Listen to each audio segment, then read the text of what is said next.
to the city, baby. When you see us, so you know you really viewing greatness in the making. Double up on facts we stating. Podcasting, cruise control, city, state, the nation. So what you saying, what we saying, prime information. Facts, keys to the city, we unlocking the statements. Streaming every Friday. And ladies and gentlemen, we are back. Clovercrest Media presents Keys to the City. We are streaming on all social media platforms at Keys to the City. Subscribe, comment, share, or like. What a day for it. It's been for the state of Green Bay or Milwaukee. You could say all of that. Wisconsin, I should say. The state of Green Bay. My God. That's the state that Green Bay is going through right now. They're going through a hell of a lot right now. The good and the bad. The good, well, the Milwaukee Bucks could win an NBA title tonight. And then you got the bad. Aaron Rodgers gave a big NO to an extension deal with the Packers. We'll talk about that in a few. And we'll talk about the very unfortunate news for a team that was maybe one of the Super Bowl favorites to come out of the NFC and a new revamped offense in the LA Rams losing one of their major weapons, Cam Akers. Who should the Rams be calling now? All running backs should be available. Will they be calling maybe the New York Giants and Saquon Barkley too? Just to name that. I don't know. I saw some stuff about that on Twitter. Really? I saw that on Twitter. There's no more draft picks to give up. If there's a team that doesn't have draft picks, but that's been going all in for the past couple of years, it's the LA Rams. You saw it with Jalen Ramsey. You saw it with Stafford. They got to be looking for a new running back because Cam Akers is now going to be out for the entire 2021 season. But we have to start. No, I'm not talking about the Green Bay Packers because that's been going on for months now. We don't know what Aaron Rodgers is going to do. Is he going to show up to camp? Is he going to be a Green Bay Packer? That's still all on the table. But we got to talk about the good. Let's talk about the good of the state of Wisconsin because, well, in a couple hours, in about 8.5 hours from now, we will be having Game 6 of the NBA Finals. Could we be having a Game 7 on the horizon? Could the Suns make this one more chance and try to get it back to the Valley? Or does Giannis complete his mission? We got to think about this. Coming into this year, Giannis got a lot of critics, a lot of hate, you could say, because, well, he struggled. The last time we saw him, he struggled last year in the bubble, losing to the Miami Heat in the second round.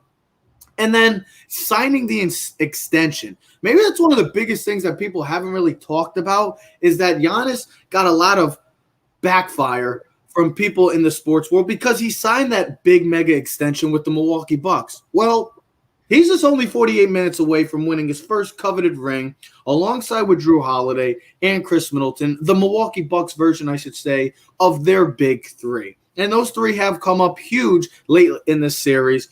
And that's why they're up 3-2. Can we see a Game 7?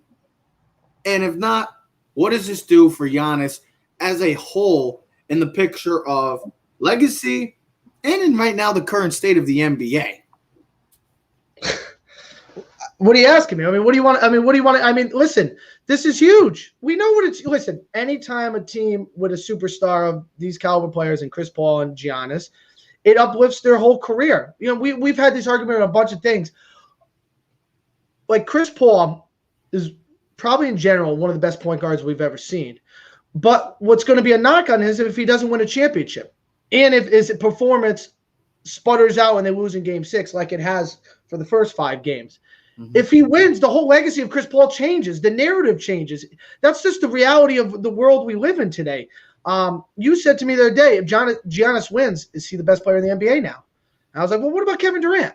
And I think if LeBron's still healthy, I think you still have to put LeBron in there. I was like, Kevin Durant is a half a toenail away from putting Giannis and Milwaukee Bucks sitting home right now.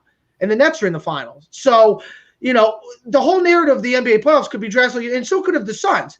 We've talked about this earlier when we were doing the show months ago when the playoffs were started. If Anthony Davis is healthy, the Lakers probably win that series.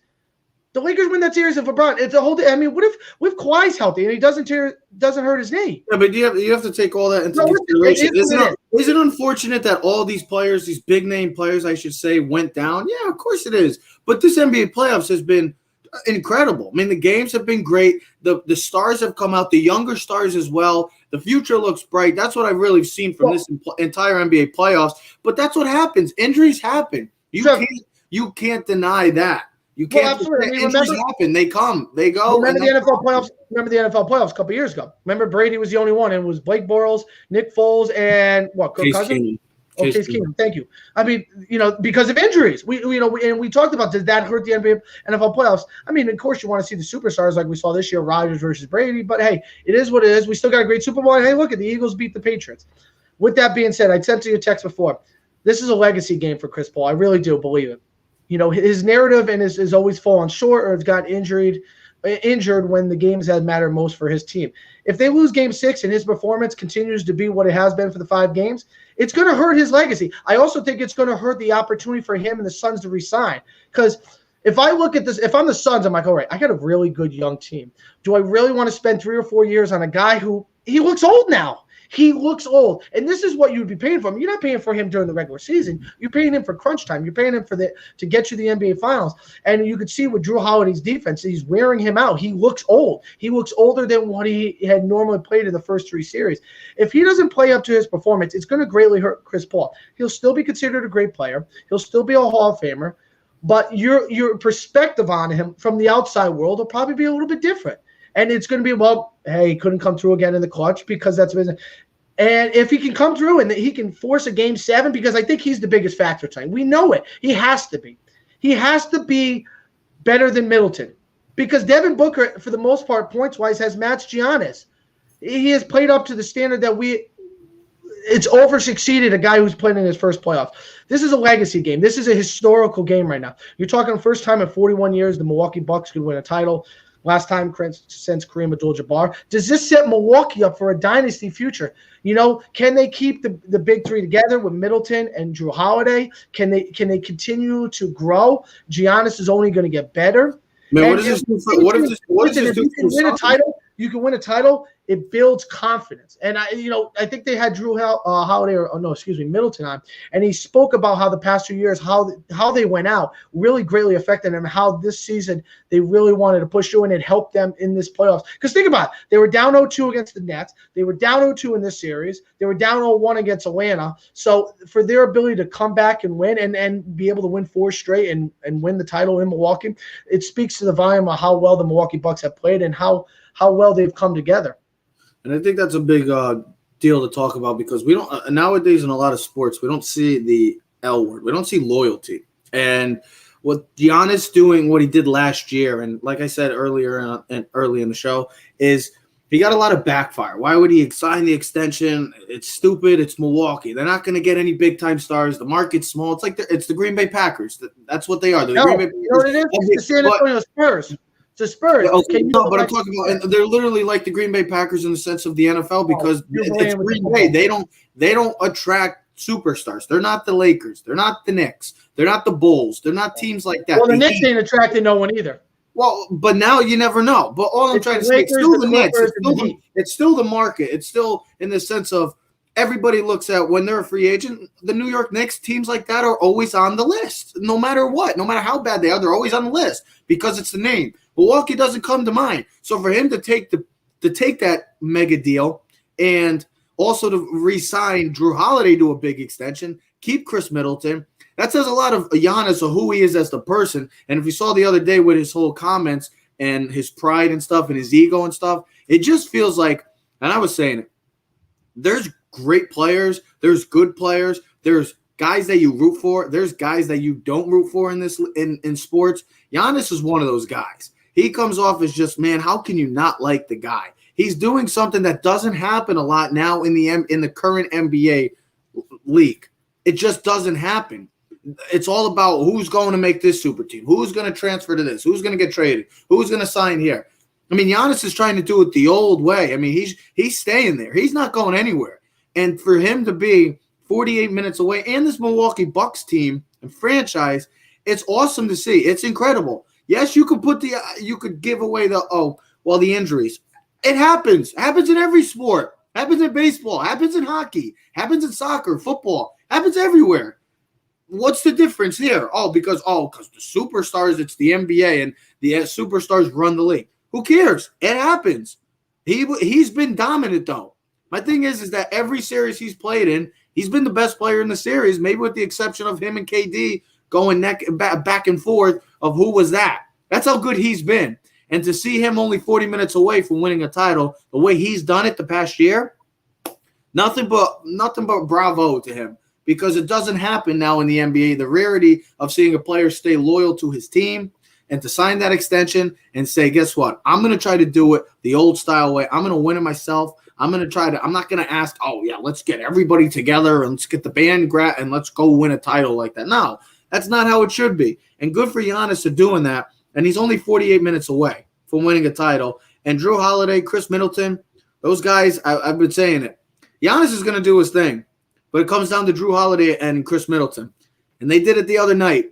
Drew Holiday with the massive steal on Chris Paul late in the game, and then lobbing it to Giannis for pretty much the clincher. Chris Middleton doing his thing again. Those guys have stepped up. Chris Paul, DeAndre Ayton, they've been nowhere to be found so far with the past here's couple. The thing, Trev. That's why the Suns are down 3-2. That's why the Bucks are up 3-2 and only 48 minutes away from winning. Here's another thing. So Chris Paul's averaging 8.8 assists per game in the NBA Finals, just lower than his 8.9 during the regular season. Here's the thing, though. His turnovers went from two a game to almost 3.5. Drew Holiday's defense on him has been remarkable, and it has totally changed the way the Suns are, because when he's rolling, here's the thing. Devin Booker gets easier opportunities to shoot. DeAndre Ayton, who was shooting at like 63% in the lane and during the first three series, will get easy opportunities. Because we talked about the other day, DeAndre Ayton's a major factor in this team. He was almost a 2015 guy every night for the first 3 rounds of the series. He hasn't looked the same in this series. The other thing is Mikal Bridges disappeared. Disappearing act. Goes. Has not performed well. And Chris Paul, they call him the Grand Master. Okay, you could say he's probably been the best point guard of our generation. When he's the best, you see how good this team is. They're almost unbeatable.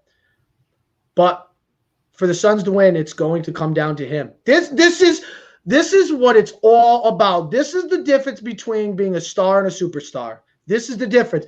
Giannis has been the superstar of this series, from the injury to the defensive block that he had on the alley-oop. I mean, he has literally been, what's he got, like 500 plus points this year, this round. I mean, through the playoffs, he's got like 200 plus rebounds, 100. Like, I mean, it's incredible, his numbers. Yeah, he's been doing everything you expect from a superstar. And here's the other thing: you got to think about his last 3-4 years. What's he? Is he he's a 2-time MVP, bud? I'm drawing a blank here. What, 2-time defensive player of the year? Yeah, he's going to be the NBA Finals MVP if they win, an NBA Finals champion. I mean, you look at the run he's having right now. It's the same as maybe Chris Paul, Steph Curry a couple years ago, LeBron. You're talking historical run. He's only 26 years old. So they're only going to get better. I mean, it's been a hell of a series. If it comes to an end tonight, it's unfortunate because that's the end of the NBA season. But it's like we've been talking about. It's been a hell of a postseason so far in the NBA. And Ted had to go get some water. He'll be back in just a brief sec. But just to close out this NBA season, and we'll talk more about it if that goes to game. If we get a game 7, we'll talk about it. But if the Bucks win, what does this do for them going forward in the Eastern Conference Finals? Or Eastern Conference, I should say. And Giannis, I mean, for what he's been able to do is remarkable. For what Chris Middleton has been able to do has been fantastic. And Drew Holiday, those guys have stepped up to the plate and have delivered for the Milwaukee Bucks. That's why they're up 3-2 right now. And that's why the Suns are down 3-2. That's why. It all comes down to tonight. I can't wait to see. I've been saying it. The key for the Suns has been DeAndre Ayton. Chris Paul has to deliver, but DeAndre Ayton. And you're seeing a team right now in the Milwaukee Bucks who's punching the Suns in the mouth, and that's what it is. They're beating them up. Thgoing going for the body. They're the more physical team. They're tiring them out, and that's why I could see. And we both had the Suns winning the series. I'm going to go with the Bucks tonight. I see the Bucks winning. They're home. They've got the hot hand. They're winning. Giannis is playing out of his mind. Middleton's been hot. And Drew Holiday, defensively and offensively, has been a major key for this team. I see the Bucks clinching and winning their first title in over 40 years. Yeah, they don't want to go back. They don't want to go back to Phoenix. And no. And you look at this. That place is gonna be rocking tonight. That place has been rocking. I think they've been a better crowd than the Suns. I mean, that place has been jumping. And I mean, it's been great. I can't wait to watch it tonight. I mean, I'll be at work watching it, but it's going to be a hell of a game. I expect it to be just like the past 6 games or 5 games, a classic. And you know what? Sometimes, usually, if there is a game 7, usually game 6 is a better game. We've seen some game 6s. We'll see what happens. We'll be talking about it no matter what. If it's a game 7 or if we have a new NBA champ, no matter what, we're going to have a new NBA champ. We'll see if it's the Milwaukee Bucks or the Suns. Go to game 7. Speaking of Green Bay, and we're going to stay in Green Bay, we're going to talk about the bad now in Green Bay because there's been going an ongoing feud. And no, we're not talking about Jerry Springer or Maury. We're talking about Aaron Rodgers and the Green Bay Packers organization. The big news today coming out, the Packers offered him a huge extension to make him the highest paid player in all of the NFL. And do you know what Mr. Rodgers said? Big N-O. No. So what do the Green Bay Packers now have to look in the mirror and say, what are we going to do now? Because this man really doesn't want to be here. Are they taking calls? Are they going to just go through with him? I know Ted's been adamant about, he's going to be a Green Bay Packer. Yeah, he'll probably show up for training camp, but I could see one of these teams saying that desperately needed a quarterback, the Denver Broncos. I mean, they're going to offer eventually. It's not going to happen yet, but they're going to offer something, and the Green Bay Packers are going to have to look in the mirror and figure something out and say, are we going with Jordan Love because we drafted him a year ago and give this man a chance, or are we going to try to have this ongoing feud, this relationship battle between the Green Bay Packers organization or Aaron Rodgers? Either way, I don't know what's going to happen. Either way, it doesn't look like a pretty sight in Green Bay right now, and especially after today's news, I think this is just more icing on the cake. So we're 52 days away from opening day. We're 52 days away. Yeah, training camps are starting to get officially underway soon in the next week. I don't think he shows up to the beginning of training camp. I could see him holding out like a Strahan thing, even though it was a different situation. And I think Strahan's thing was a contract too, if I'm not mistaken. Yeah, it was a contract. The year that they won the Super Bowl. Yeah, he doesn't really need training camp. Let's be honest. He doesn't really need anything. Aaron Rodgers. Yeah. And neither does Brady. All he needs to do is be ready for that Thursday night game. Maybe he needs some reps a little bit the week before, and we've seen that before. Show up a week or two before the end of the season. Listen, Jordan Love needs the reps. Jordan Love needs the practice. Jordan Love needs the preseason games. He never got any of that last year. All right. Mm-hmm. The only way that Aaron Rodgers doesn't come back is that the first 3 preseason games, Jordan Love lights it up. And the Packers see something in real-life game-time situations that prove otherwise. If not, listen, I think they call his bluff. I told you this before. I think they call his bluff. Because whatever you trade for him, you'll never get the same back. I don't care if you get 3 first-round picks. It's not Aaron Rodgers. It's not Aaron Rodgers now. Yeah, but look, it's tough to make moves like that. And if you lose Aaron Rodgers, if I'm Devontae Adams, there's no way I sign an extension. I don't. And now, listen, I know what people say, hey, you got to take the money now because, God forbid, you get hurt. You got to think about your future. I totally get it. But you could be without Aaron Rodgers. And here's my thing. Aaron Rodgers got to look at it like this. Doesn't really need the money. Doesn't really care. You can already tell he doesn't really care. He's different than any other player I think I've seen as a quarterback. He really is. Russell Wilson, I don't look at the same mantra, the mindset as him. Brady's not the same way. When things are going good, Aaron Rodgers is a guy. He's like, you know what he reminds me of? Perfect example. Chaz. Now, you and me know what we're talking about when I say Chaz. You know, we play wiffle ball. Charles is beating us in game 1, talking all the crap and whatever. Then when he starts losing, he starts jumping on everyone's throat. That's how I feel Aaron Rodgers is. When he's good, he's good. And he's all hyping and, dip-dopping and dancing. When they're losing, he's like a sourpuss. He's a lost soul. You never see that with Brady or Russell Wilson or Mahomes or certain other players. That's why it's something I never really truly respected about Eli, but even Keel. I wish he had a little more hoopla in him, but never got down, never got up. Aaron Rodgers is completely different. I think the Packers call his bluff. And here's my Aaron Rodgers story. He plays one more season with the Packers, leads them to the playoffs, wins the Super Bowl, and leaves as a free agent next year. Look, do you want to trade the current NFL MVP? Obviously not. Do you want to trade a guy that's going down as a top 10, top 5 quarterback maybe in NFL history? Obviously not. But sometimes with a situation like this, it's like a relationship. Do you want to sometimes end it? You got to do what's best for your franchise. Is that trading Aaron Rodgers? Most people will say no. But in a situation like this right now where it's getting worse and worse, they have to really look in the mirror and say, guys, we drafted this kid a year ago. I know that, and this is where it all started. We talked about it the day after. Don't forget Rodgers sat for 3 years behind Favre. They draft okay, but that's I get it. I understand. But this is Aaron Rodgers still playing at an all-time level. He just won an MVP. Literally, he had 48 touchdowns last year, and 5. He was incredible last year. They got to figure out. Look, we took a chance on this guy. We traded back into the first round to draft Jordan Love for a reason. You got to see if this kid's made of something. I don't care.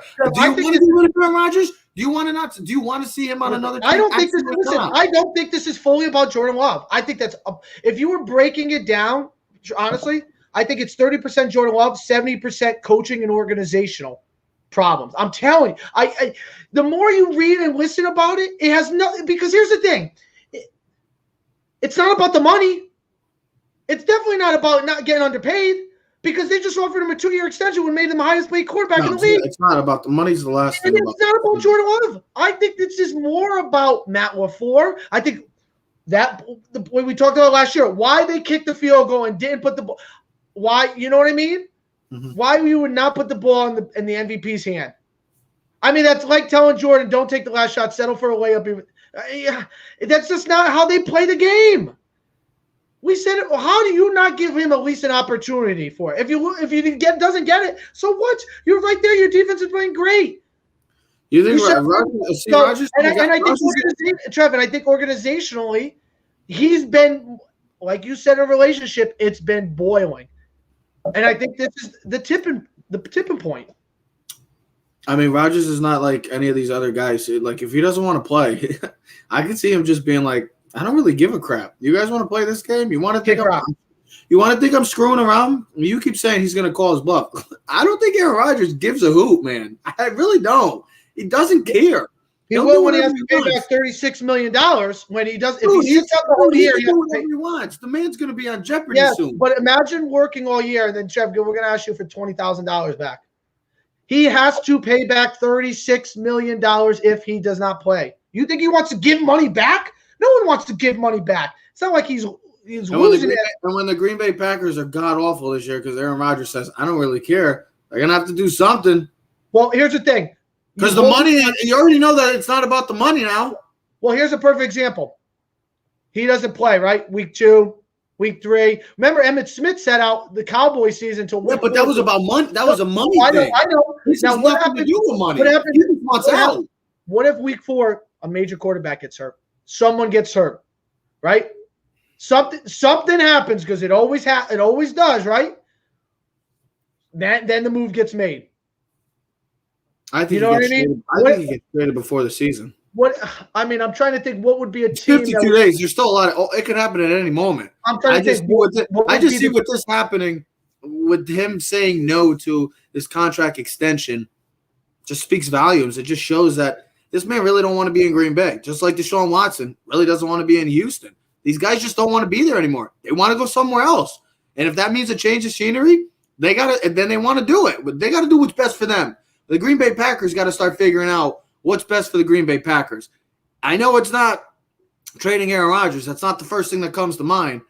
But you got to start asking yourself, this has been brewing for some years. Now we're at that boiling point that we're about to go Krakatoa, and it's going to blow over. And you're going to have to figure out, is Jordan Love the guy? Because if Aaron Rodgers gets traded, you're probably saying goodbye to Davante Adams. So if you could trade him to one of these teams like a Denver Broncos to get a huge a haul back, I should say, a bunch of assets and a huge haul back, you almost got to say, okay, I mean, if it has to be rebuild time, look, they just went to 2 NFC championships back-to-back. You can't get it. You still haven't helped the quarterback out. I don't know. They're just at a boiling point, and they got to figure it out. That's it. They have to figure it out. A tough situation. It's going to be. Listen, it's going to be the main storyline of the, and it has been for the most part. Yeah. I was trying to think while you were talking, what team would have a major injury that they would be willing to give up? You know, like I was like, I said, maybe Miami, if 2 had a major injury, would Miami go all in to get Rodgers? Because I'm like, if the Cowboys lost Dak, would they really go after Rodgers? No, because they just signed Dak. The 49ers, no, because they just drafted Trey Lance. If something happened to Jimmy G, I don't think. Look, Seattle wouldn't do anything. The Rams wouldn't do anything if something happened to Stafford.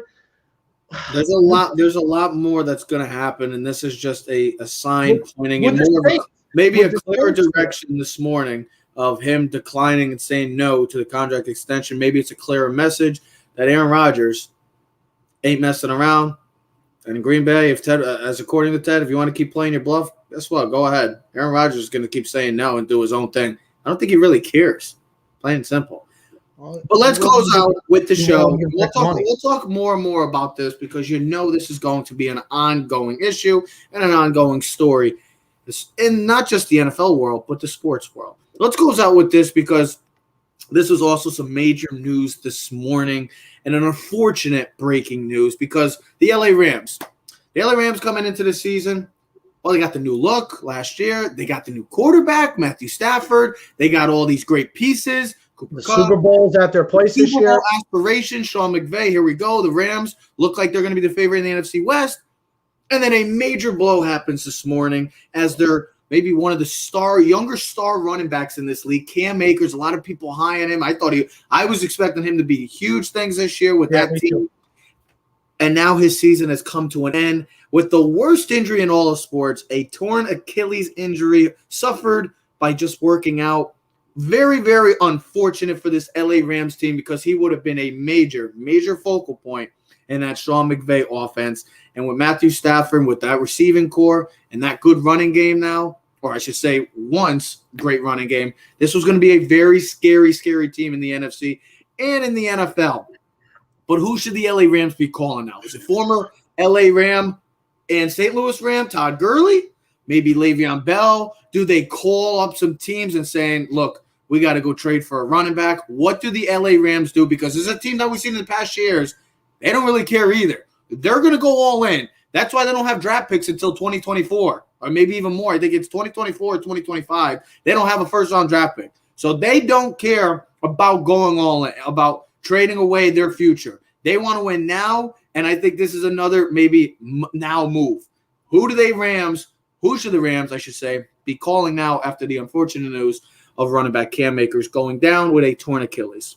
I don't even know, man. I mean, I totally forgot about the Gurley thing because he never signed with the Lions. Bell, maybe. I mean, listen, they got Jarrell Henderson, kid out of Memphis a couple years ago. He's performed pretty well.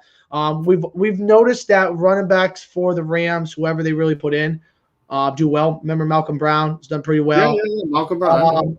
Listen, there's probably a list of good running backs right now that we're not even thinking of that are just sitting out there. I mean, Gurley could be you can give him the veteran middle. I mean, he would probably know, he's going to know the offense. Would they be willing to bring him back? Would he even be willing to come back?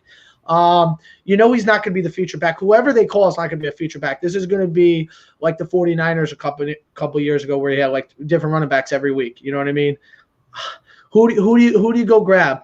I mean, I'm looking at some names: Duke Johnson, Le'Veon Bell for a trade, Raquel Armstead, Jacksonville, LaShawn McCoy, TJ Yeldon. Like you said, not a major move, but something. Bo Scarborough, ex-Alabama back. Adrian Peterson is still a name available. See, that would be a good pick. That would be actually really interesting to see Adrian Peterson, a guy that says he's still 100% ready to go. He feels great. I mean, with that offensive line, AP with the Rams, that could be pretty interesting. He's not going to have to carry the load. He played well for Washington. And what was it? Last year he played for the Lions. He had some really good games for the Lions last year. So he brings veteran leadership. He brings a veteran leadership in the running back locker room. He adds versatility and power. You know what I mean? Listen, it's going to be a committee thing. What I would say this now is this puts more pressure on Matthew Stafford. This is more pressure on Matthew Stafford because if you think about where the Rams want to be as an offense, when they were really good and they were one of the better teams, even though they were really good last year, is they were run first and then play action pass off that, rolling out, getting Jared Goff on the wing, using Cooper Kupp, using a bunch of their, oh my God, I'm drawing a blank. Robert Woods, Tyler Higbee. Signed the rookie kid from Florida last year, Van Jefferson. So they got a lot of players. They got a lot of talent on that side of the ball, on the offensive side. It puts more pressure for Matthew Stafford to succeed because you figured, hey, listen, you're going to run the zone read, you're going to run the football, you're going to Cam Akers had a really good season last year for a rookie. Really came on strong late in the season. I thought he would be a nice fantasy pickup this year for running back. Yeah, not just for Even though he wasn't a big touchdown this guy was last going to year. be one of the younger bright stars for running back. And we've seen running backs their first and second years really blow up, especially in that offense too with the versatility. Sean McVay would have given him a lot of zones and opportunities to succeed. Very unfortunate, major injury. It's not even an injury he can come back from. This is a minimum 12-month injury. So you're talking him missing the worst injury in all sports. Yeah. I mean, at least the ACL, you might be able to come back. No, you got to hope that he comes back and it comes back to the form that many people thought he was going to be, which was going to be maybe a top 15, top 10 back by the end of the year. Achilles, that's a very, very important part of the body for a running back. So we're making cuts and stuff. That's just a big running back, human being to be able to walk. Look, we had Uncle Glenn. It's just very unfortunate right now to see that for the LA Rams.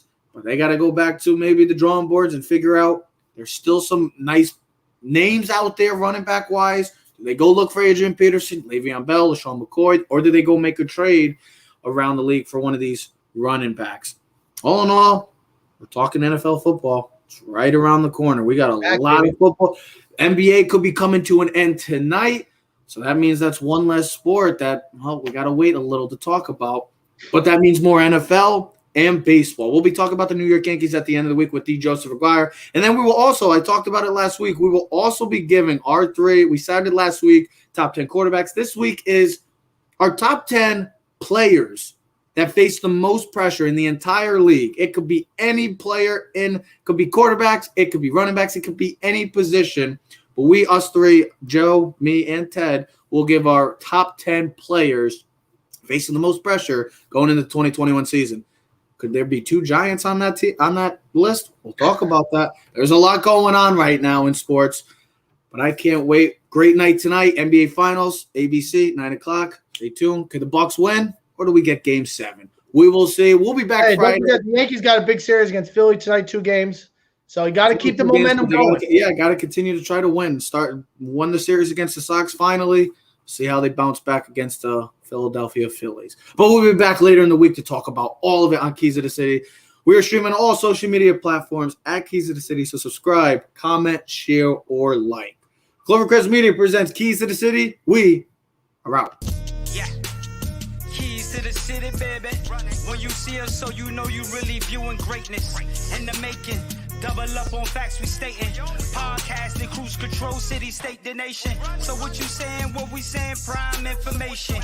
Facts, keys to the city, we unlocking the statements. Streaming every Friday.